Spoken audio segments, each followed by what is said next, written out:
আগের পাঠে আপনারা দেখেছিলেন যে লক্ষ্মী পূজার জন্য আমি বাড়িতে আলপনা দিচ্ছিলাম।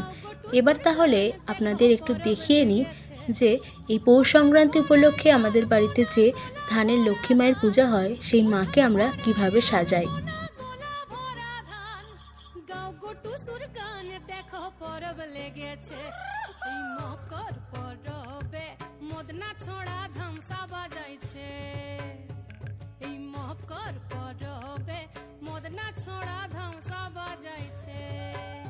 এভাবেই আমরা সাজিয়ে গুছিয়ে পৌষ সংক্রান্তির দিন মা লক্ষ্মীর পূজা করে থাকি। এই পাঠে আমি আপনাদের দেখালাম যে আমরা কিভাবে মা লক্ষ্মীকে সাজিয়ে থাকি। পরের একটা বড় ব্লগে সম্পূর্ণ পুজোর ভিডিওটি আমি আপনাদের জন্য নিয়ে আসব। আজকের মতো মিনি ব্লগটি আমি এখানেই শেষ করব। আর শেষ করার আগে আপনাদের সকলকে জানাই শুভ মকর সংক্রান্তির শুভেচ্ছা।